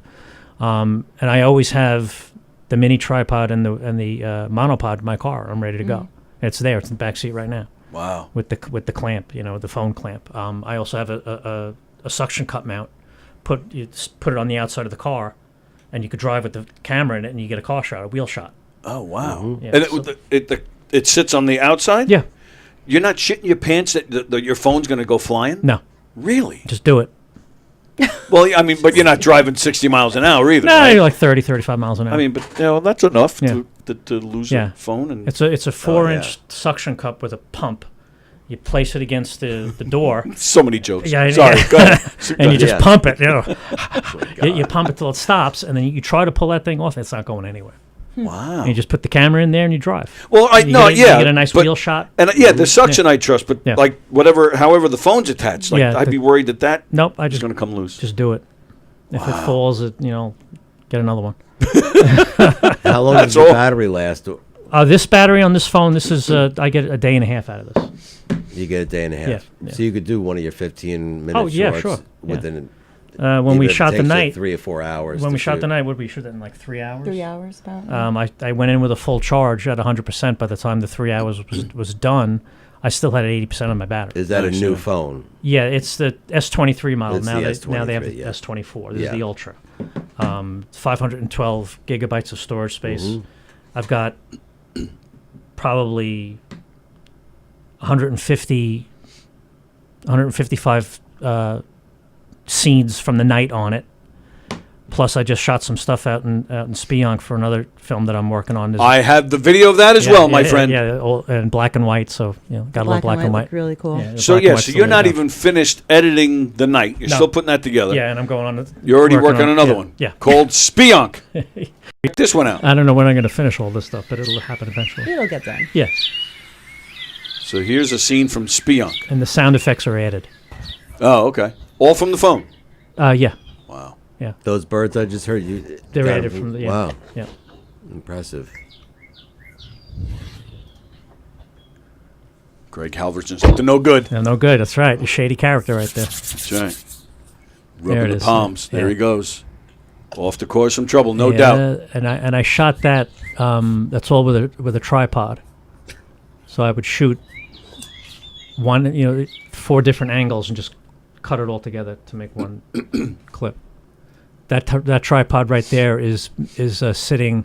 The rear legs are on a curb, and the front leg is on the ground. So it kind of gives it like a down. Oh, okay, downhill look. sure. Yeah. Yeah. That's amazing to me. Yeah. And I find that all interesting that you can do it on the phone. Oh yeah, with the lighting. Anyone out there, you got a movie camera in your pocket.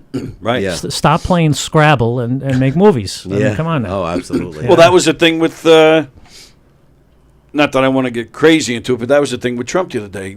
Some people were like, "Oh, did you see? Nobody was ducking. Everybody just pulled their phones out." Yeah. Shut up. Yeah. Yeah, just you have that ability in the palm of your hand. Just try it. Yeah, if it sure. sucks, delete it. Right. Yeah. That's all. Yeah. I mean, most of the stuff that I film, I don't use because. Let me ask you the scene we showed earlier from the night, the guys at the bar. Right. There was a lot of atmosphere. There was atmosphere noise. Right. Added in. So, added in. Yeah, added in. Yeah. Oh. Because the bar was empty. Wow. Oh, all right. Right, So you 'cause did the that. Yeah, okay. I put out a call for extras, but nobody showed up. Oh, jeez. So what I'm going to do is I'm going to go back to the same bar and do crowd shots, and Okay. I'm just going to cut it in so it looks Wow, like there's that's, people there. that's But cool. is it hard to balance that atmosphere noise with or the atmosphere audio with does it to match it up. Yeah, it took a few tries. Yeah. Yeah. One of the things that I ran into with filming it is Valerie had a wireless mic on the inside of her jacket. Okay. And when she moved, the mics are so sensitive it picked up Yes. the jacket rubbing against the Yes. against the mic. That happened So with the movie we filmed here. Yeah. when I first watched it after filming it, I was like, "Oh my god, I got to do this again." But I just removed the audio. I just removed the audio. Yeah. And any audio that I couldn't lose, I would put a sound effect over it or music over it, and you just stitch it together. And you do all that. See, that would make me nuts. So I'm sitting there with my thumbs trying to edit on a phone. I need the desktop, and I still can't get it right on a desktop. Yeah, there's blows me away. there's going to be a nice sized laptop in my future, so I can just especially do more. with crossover, I feel like that. Oh yeah. The crossover will fill this thing up in like 2 seconds. Yeah. But I would think that it'd be a little easier to edit on a laptop. Yeah, it'll be done. Yeah, that'll be done on a laptop. I think she just offered to buy you a laptop. I think she did. We'll talk about that after the show. But I do want to learn to edit. But I know that's going to be no worries. I'll show you how to edit. very time consuming. Yeah. John Luciello says you look like a mafia hitman, and he says you have a great talent. He says. Oh well, thanks, John. Hitman. Mafia. Wow. Well, That's this his is one next of the film I now. do wear this shirt in the murder mystery. That's so, right. John is Greg is a member of Knockem Dead Comedy. Knockem Dead Comedy, Performs everyone. In our murder mysteries, and he's fantastic. You've Thank been with you, us what 4 or 5 years now? 4 or 5, almost 5 years. Yeah. Wow. Yeah. That's amazing. It's good stuff. It is. It is good stuff. Good stuff. You don't get a more dedicated actor. I'm always amazed at just how much. Who's calling you, Tony? Yeah, somebody is calling. Is that Jeff? It is not Jeff. Oh, at least I don't think it is. I don't recognize the name, so I'll telemarketer. I'll try this. I wouldn't be surprised. Hello, you're live on the air. Who's this? Oh, hold on, I hit the wrong button. You're on the air. Who's this? Oh, is this Coastal Brewery? I'm sorry. What'd you say? I'm looking for Coastal Brewery. Oh, Coastal- yeah, you got him. Yeah, Coastal Brewery. That's us. What can we do for you? Yeah, I'm looking. I'd like to speak to Jim Healy. Yeah, I'm Jim. What can I do for you? What's your name? Lou Robish. I beg your pardon? Lou Robish from Pittsfield, Massachusetts. Yeah, I just came from Massachusetts. What could I do for you? You're not speaking clearly. Huh? Is this Jim Healy? Yeah, it's Jim. It's Jim. Who's this? Is this Tom? No, Lou Robish. I was a friend of your father's. Your father was Frank Healy, right? Yeah, he brought me flowers. Say what? Wait, I don't know if you're speaking a different language or English. I'm sorry, sir. I'm gonna put a. Did your mother call you?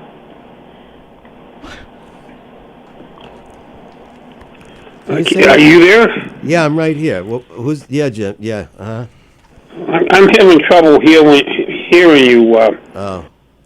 I got an appointment at 1 o'clock. I gotta be. Yeah. I know. I'm sorry. I had surgery yesterday on both ankles, so I'm a little. I'm not feeling. I'm trying to look for the volume switch on this. Oh, the volume switch. I know. If you look to the right, and then right underneath the right-hand button is the volume switch. You turn it all the way up. And then it should knock your ears out, especially if you have an ear infection. I got it all the way up now. Oh, okay, very good. Okay. Yeah, I was a friend of your father's. We were in the Marine Corps together. Oh, very nice. My father, yeah, he's been in for 40 years. Thank you for your service. Yes, thank you for your service. Yeah. What I'm calling about, Jim, is I want to order some beer and have it sent out to the corpsman that was in Nam with me. His name is John Manning. Oh. Yeah, I can't. This poor serviceman, I can't mess with the serviceman. Goodness, that's great. Yeah, you got. Sorry there, Lou. What was his name? Lou? Who knows? Jim Healy. Jim Healy. Oh, what were you, Jim Healy? I think I was. Yeah, I think you were Healy. Jim Healy. Yeah. I know. As soon as he said a veteran, Fremder says, I know an awesome VFX guy. She's already got a VFX guy. Don't take his job away. Yeah, come on now. Give me a break Really? here. I also know a guy who writes awesome movie scores. All right, well, if you need a movie score, I great. will A vouch score, for him. okay, He does. yeah. He does good work. I've Yeah, heard all it. right, okay. Vicky's commenting. She says, Greg is an awesome mafioso. Oh, thank you, Vicky. Yeah, Vicky. You know Vicky, Oh, right? sure, yeah, Okay. yeah. Yeah, and then John's yelling at us, stop breaking this guy's balls. Once I heard he was a serviceman, then we Yes. got off. But before that, I don't know. I wasn't sure if it was somebody messing with us or not. So that's why I kept it going at first. No, I knew it wasn't someone messing with us. No? You did a nice job with that phone call. Yeah. Very impressive. Improv is Yeah, hey, is very my important. love. That's why I'm not. That's why I'm sitting here with you. So, all right. So now, is there a?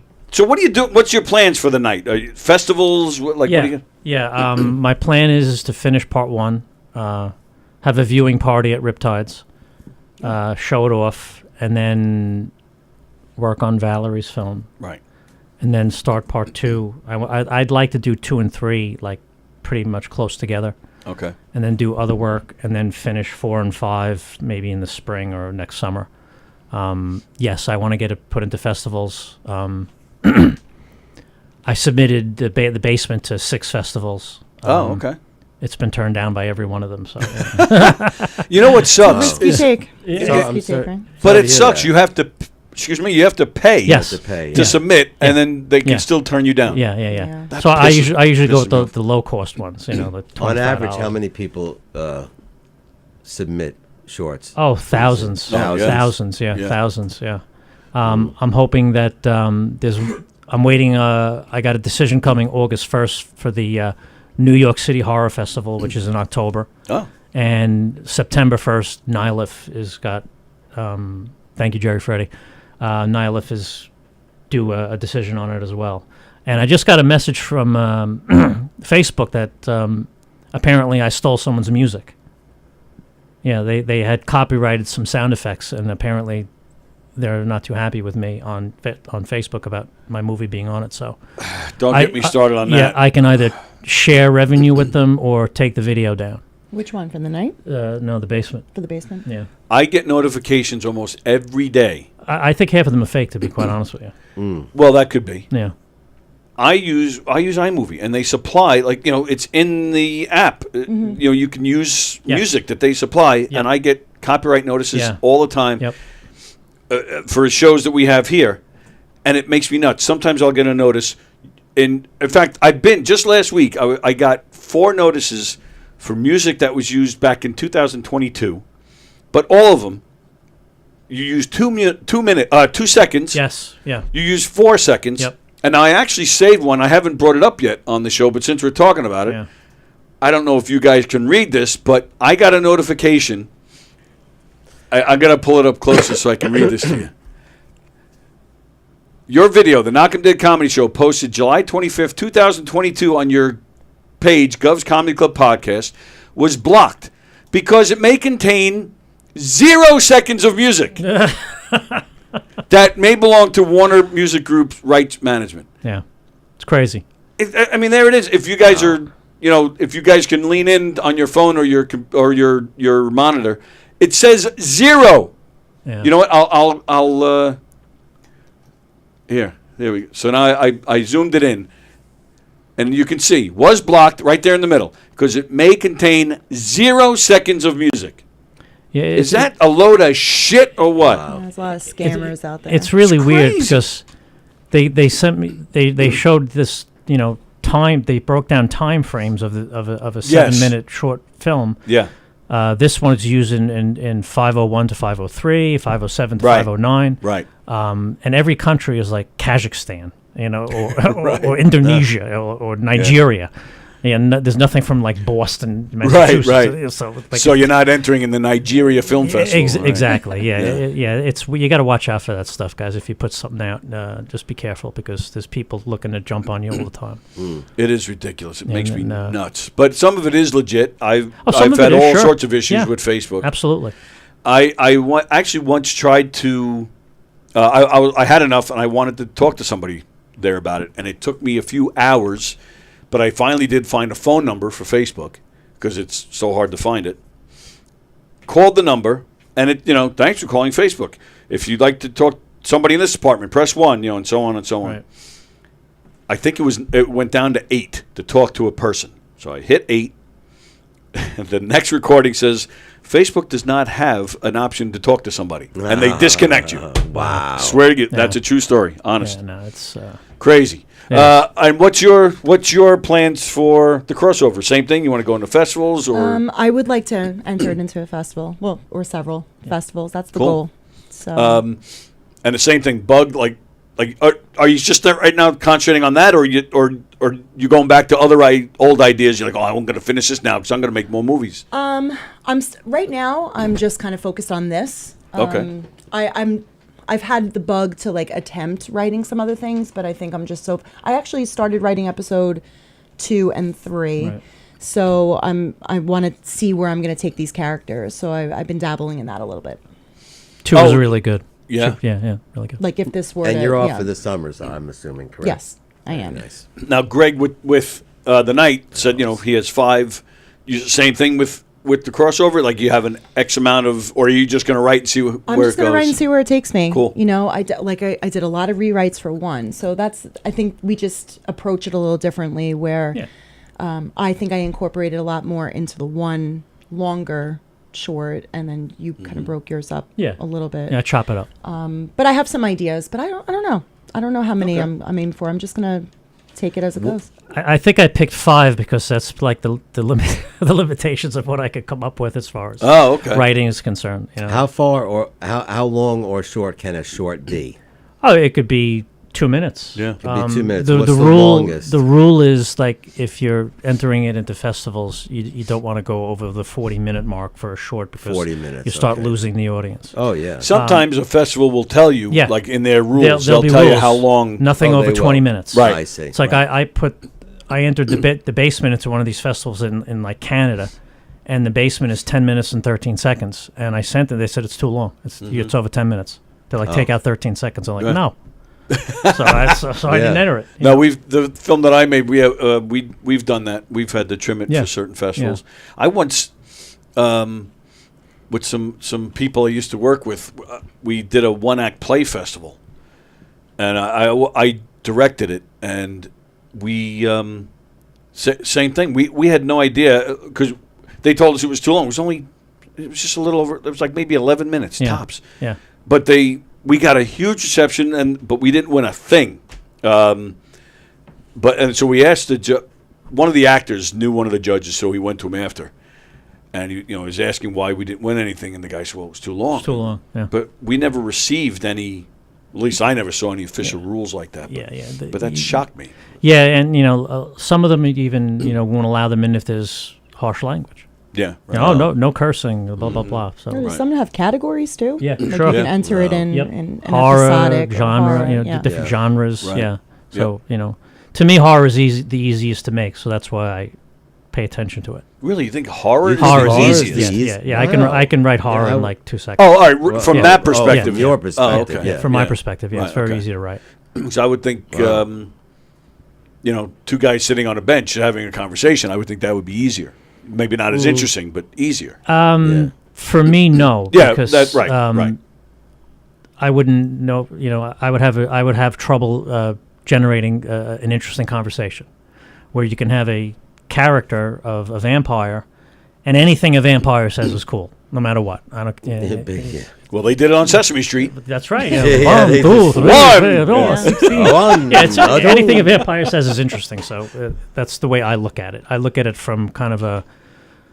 I don't want to say a fanboy fan point, but I look at it as a fan of something and would I like it, and I use the KISS theory. Can't keep it simple and stupid. That's just the way I Is that why the band named themselves that? Yeah, that's exactly why they did.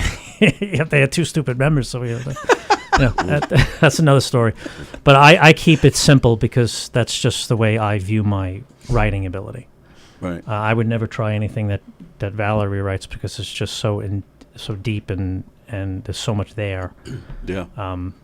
And I give her all the credit in the world for it because, like I said in the beginning, these words jump off the page and it just grabs you. When I was reading it till her last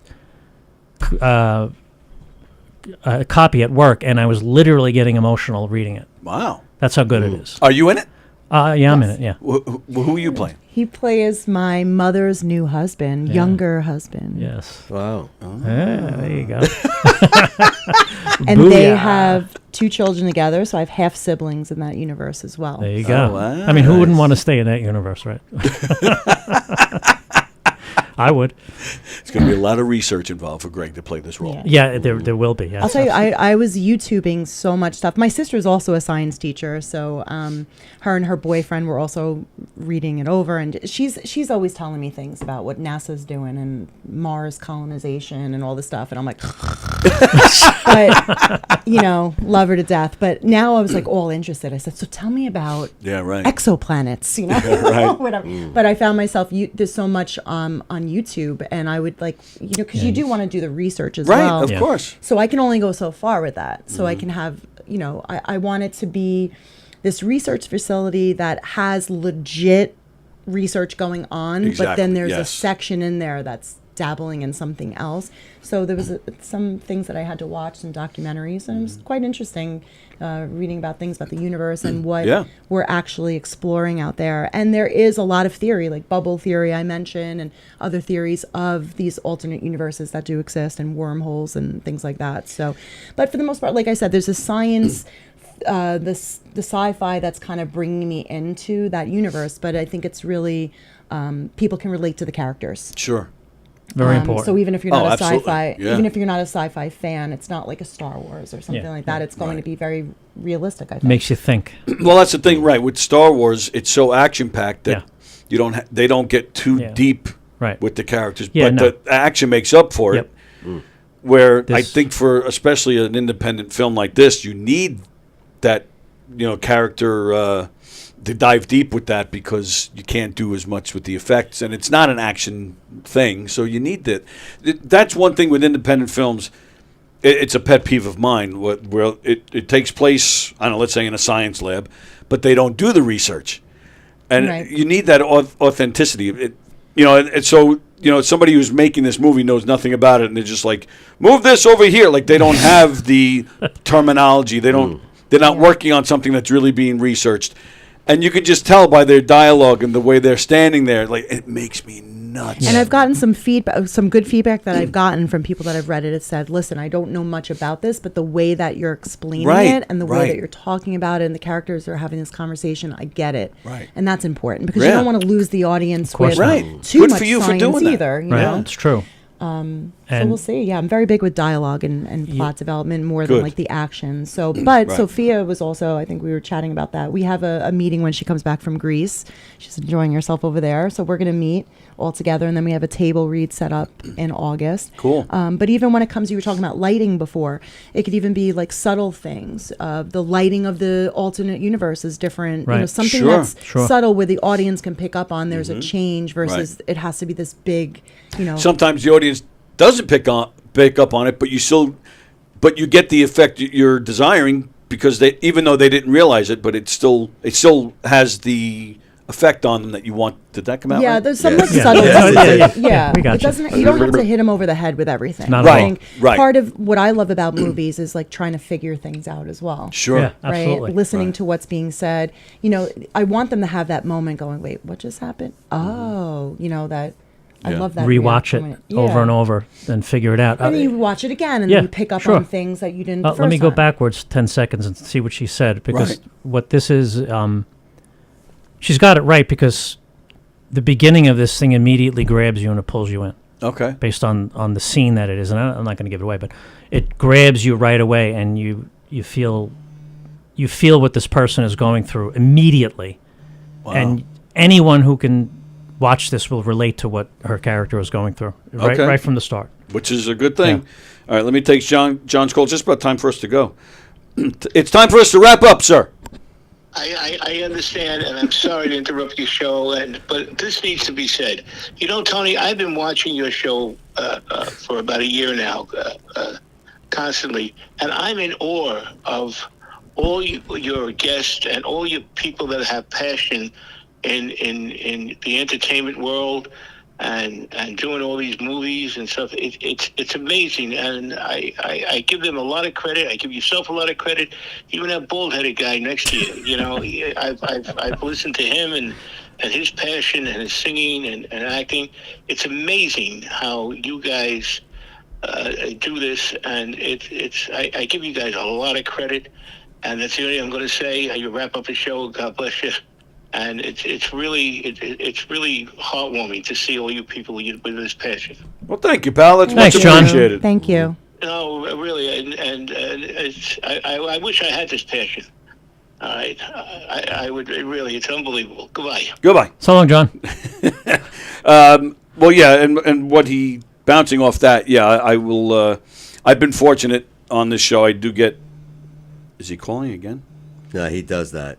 Oh, it's an accident? Yeah. Butt Okay. dialed you. It's a butt dial. Yeah. All right. I'm not taking John's butt. All right. No. Yeah, I am very fortunate. I get a lot of great guests for a show that's on in the middle of the weekday.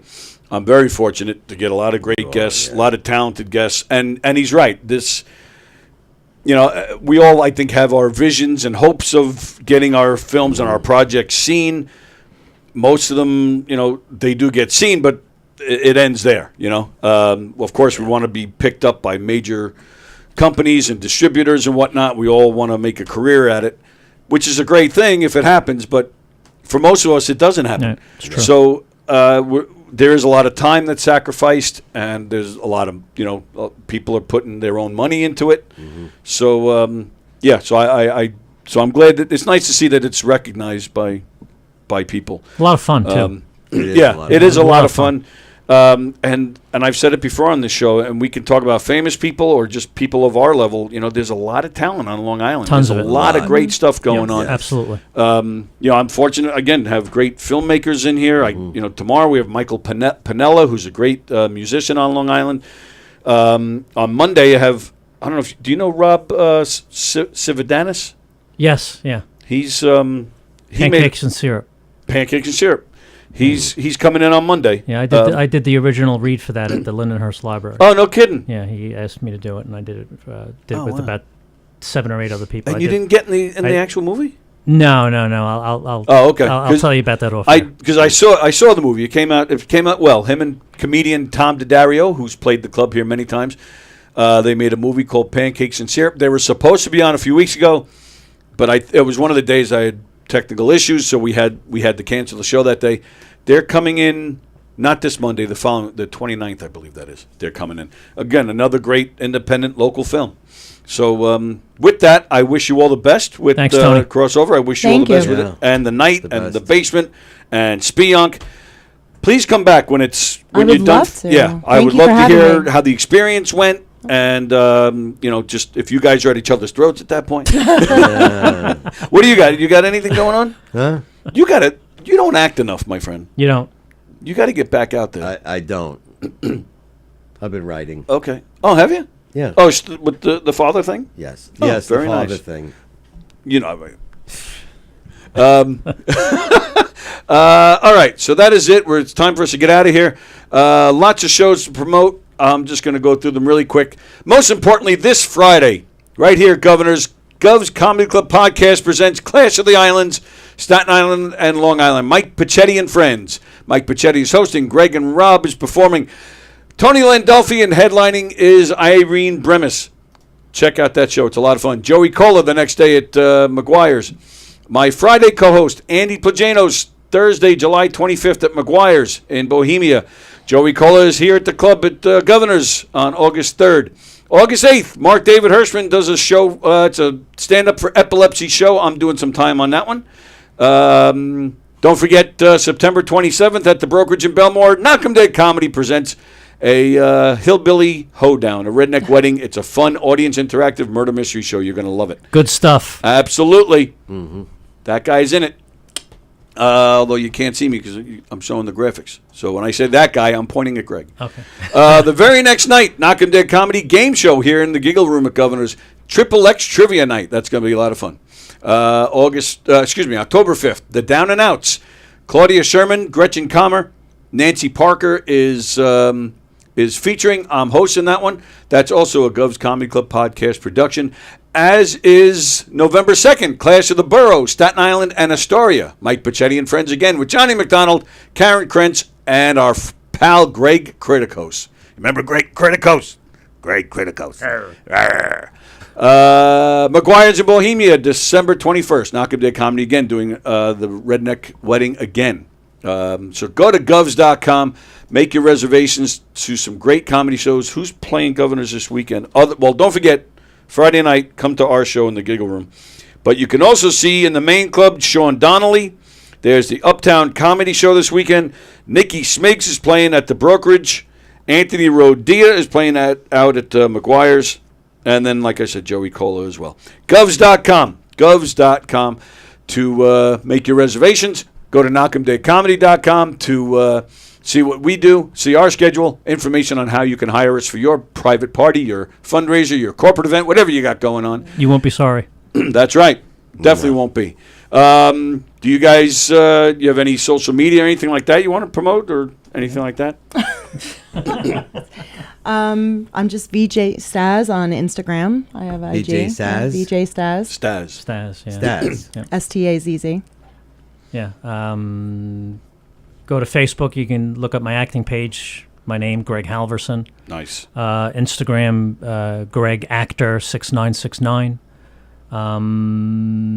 Film company is Foxland Productions. I'm also branching off into a solo thing where I call it Gang of One, or One Man Gang Productions, which I'm going to start working on. Just solo filming, just one man filming. That's a film thing. Okay. Oh, wow. So I'm going to start developing some like solos, and it could be whoever wants to act in it. I'll grab them and make a solo film and come up with it. And that's really it. All right. That's interesting. All right. It is time for us to get out of here. Today is Wednesday, so what do we got tonight? I don't think we have anything on here tonight. So, Coffee with the Dog tomorrow morning at 9 a.m. We're back here tomorrow. Frank will be here with Michael Pinella. They're going to play a bunch of tunes. We're going to talk some music. We got Circling the Drain tomorrow night at 7.